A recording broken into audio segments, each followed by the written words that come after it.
Hi అందరికీ నమస్కారం. స్థానిక సంస్థల ఎన్నికలు ఆంధ్రప్రదేశ్లో త్వరలో రాబోతున్నాయి. మరి స్థానిక సంస్థల ఎన్నికల నేపథ్యంలో మళ్ళీ రాజకీయాల్లో సమీకరణాలు, వ్యూహాలు, ప్రతి వ్యూహాలు ప్రారంభమైపోయాయని చెప్పాలి. ఎస్పెషల్లీ వైసీపీ వర్సెస్ కూటమి ఉండబోతోంది స్థానిక సంస్థల ఎన్నికల్లో కూడా.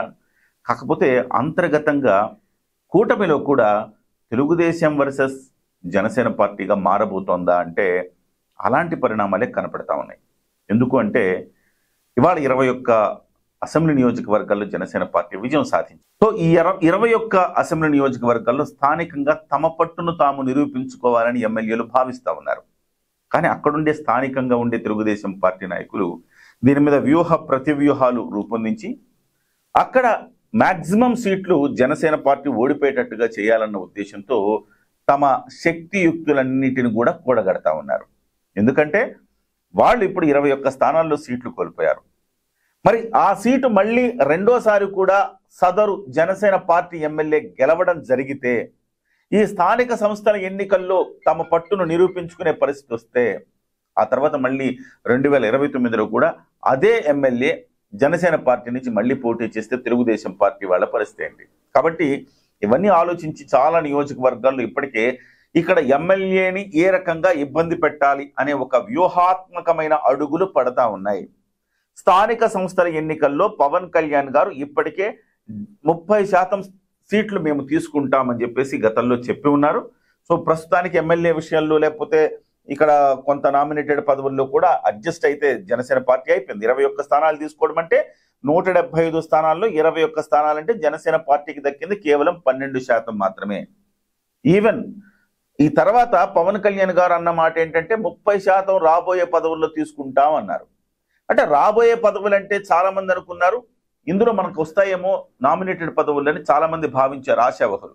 కాకపోతే ఆ స్థానిక ఈ నామినేటెడ్ పోస్టుల్లో జనసేన పార్టీకి దక్కింది కేవలం 12%, 10 నుంచి 20% మధ్య మాత్రమే.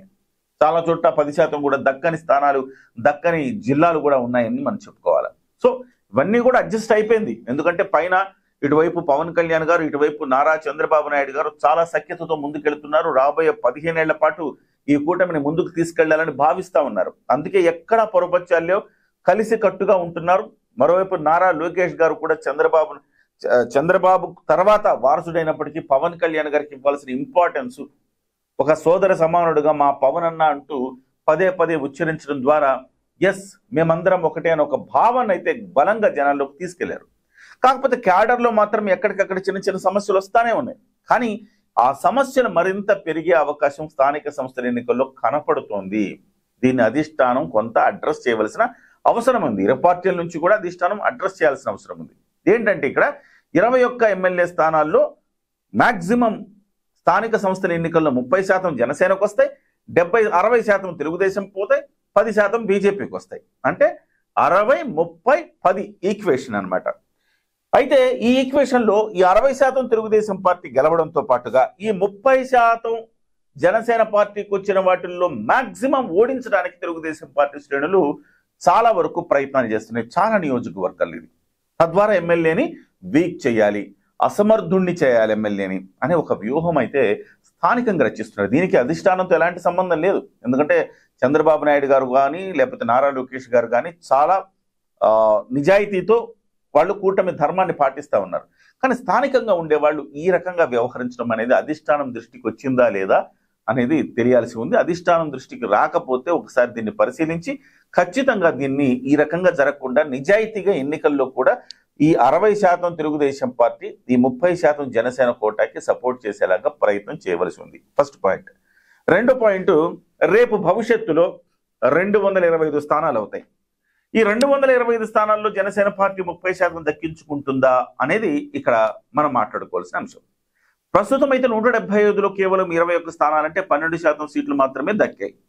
మరి పార్టీ బలపడాలంటే 225 స్థానాలు అయితే గనక 30% స్థానిక సంస్థల్లో తీసుకున్నట్టే 30% అసెంబ్లీ సీట్లు కూడా తీసుకోవాల్సిన పరిస్థితి ఉంది. అప్పుడే కూటమిలో ఒక సమతుల్యత ఉంటుంది. ఒకళ్ళ మీద ఒకళ్ళు ఆధారపడే అవసరం కూడా ఉంటుంది. లేదు కేవలం 12% ఇచ్చేసి మెజారిటీ ఫుల్ మెజారిటీ తెలుగుదేశం పార్టీకి వస్తే వాస్తవానికి ఇప్పుడు కూడా మెజారిటీ 21 సీట్లు లేకపోయినా తెలుగుదేశం పార్టీ ప్రభుత్వం ఉంటుంది. కానీ కూటమి ధర్మానికి కట్టుబడి వాళ్ళు కలిసిమెలిసి వెళ్తున్నారు. కానీ అట్లా కాకుండా కొంత ఒకళ్ళ మీద ఒకళ్ళు ఆధారపడే అవసరం గనక ఉంటే ఖచ్చితంగా మరింత స్ట్రాంగ్గా ఉండే అవకాశం ఉంది. కాబట్టి 225 అసెంబ్లీ స్థానాల్లో 30% అంటే దాదాపుగా 67 స్థానాలు, దగ్గర దగ్గర 67 సీట్లు జనసేన పార్టీకి దక్కించుకున్నారు. అంటే ఇప్పుడున్న 21కి అదనంగా మరో 46 స్థానాలు జనసేన పార్టీ దక్కించుకోవాల్సిన అవసరం ఉంది. అంటే ఆ రకంగా మరో 46 స్థానాలు జనసేన పార్టీ తీసుకోగలగాలంటే స్థానిక సంస్థల ఎన్నికల్లో జనసేన పార్టీ కేవలం ఈ 21 నియోజకవర్గాలే కాదు, చాలా చోట్ల బలంగా ఉంటుంది జనసేన. ఉదాహరణకు తీసుకుందాం, ఇప్పుడు రాయలసీమలో కేవలం ఒక 2 సీట్లు తిరుపతి, రైల్వే కోడూరు మాత్రమే తీసుకోవడం జరిగింది. కానీ జనసేన పార్టీ రాజంపేటలో బలంగా ఉంటుంది, మదనపల్లిలో బలంగా ఉంటుంది, అలాగే కడపలో బలంగా ఉంటుంది. చాలా మంది అక్కడ సపోర్టర్స్ ఉన్నారు. అలాంటప్పుడు కొన్ని ప్రాంతాలు, అనంతపురంలో 1-2 ప్రాంతాల్లో కూడా బలంగా ఉంది. అలాగే కోస్టల్ తీర ప్రాంత జిల్లాలు తీసుకుంటే కనుక చాలా పెద్ద ఎత్తున చాలా సీట్లు జనసేనకు పూర్తి స్థాయి బలం గెలిచే, గన్ షాట్ గా గెలిచిన నియోజకవర్గాలను కూడా తీసుకోలేక తెలుగుదేశం పార్టీకి ఇవ్వడం జరిగింది. కాబట్టి ఇక్కడంతా కూడా స్థానిక సంస్థల ఎన్నికల్లో మళ్ళీ 100% స్ట్రైక్ రేట్ సాధిస్తే రేపు పొద్దున 2029లో బార్గెయిన్ చేయడానికి ఒక అవకాశం ఉంటుంది. 30% సీట్ల కోసం జనసేన పార్టీ అడగటానికి అవకాశం ఉంటుంది. కాబట్టి ఈ 21 ఎమ్మెల్యే స్థానాలతో పాటుగా మిగతా చోట్ల కూడా జనసేన పార్టీకి దక్కిన 30% స్థానిక సంస్థల ఎన్నికల్లో 30% సీట్లలో 100% స్ట్రైక్ రేట్తో గనక జనసేన పార్టీ విజయం సాధిస్తేనే 2029కి 225 సీట్లకు గాను 67 సీట్లు జనసేన పార్టీ ఖాతాలో వస్తాయి. తద్వారా అందులో గనక ఒక 50 గెలవగలిగితే ఖచ్చితంగా భవిష్యత్తులో ఏర్పడే 2029 తర్వాత ఏర్పడే ప్రభుత్వంలో జనసేన పార్టీ ప్రస్తుతం అనుసరిస్తున్న కీలకమైన పాత్రని అప్పుడు కూడా అదే పాత్ర జనసేన పార్టీకి వస్తుంది, లేదా అంతకు మించిన పాత్ర కూడా జనసేన పార్టీకి లభిస్తుంది. కాబట్టి స్థానిక సంస్థల ఎన్నికల్ని ఎక్కడ కూడా దీన్ని లైట్గా తీసుకోకూడదు. పవన్ కళ్యాణ్ గారు త్రిశూల వ్యూహం అన్నారు. ఆ వ్యూహం ఇప్పటి నుంచి మొదలు పెట్టాలా. ముందు 21 ఎమ్మెల్యే నియోజకవర్గాలను కాపాడుకోవాలా. అవిగాక మరొక 46 నియోజకవర్గాల్లో మరింత బలపడేందుకు స్థానిక సంస్థల ఎన్నికలను ఒక ఆయుధంగా, ఒక అస్త్రంగా మలుచుకోవాల్సిన అవసరం జనసేన పార్టీలో ఉంది. మరి ఇంత చర్చ జనసేన పార్టీలో జరుగుతోందా, ఇంత మేధోమదనం జరుగుతుందా అనేది మనం చూడాలి. మరి రాబోయే రోజుల్లో ట్రైనింగ్లు అంటున్నారు, ఇక త్రిశూల వ్యూహం అంటున్నారు. ఇవన్నీ నిజంగా అమల్లోకి వస్తాయా? ఈ రకంగా జనసేన పార్టీకి లోకల్లో జరుగుతున్న 21 స్థానాల్లో ప్రస్తుతం బలహీనపరచడానికి జరుగుతున్న కుట్రలు, కుతంత్రాలు జనసేన అధినేతకు తెలుసా? ఇవన్నీ కూడా చర్చనీయాంశం. డెఫినెట్ గా వీటి మీద దృష్టి సారించాల్సిన అవసరం ఉంది పవన్ కళ్యాణ్ గారు.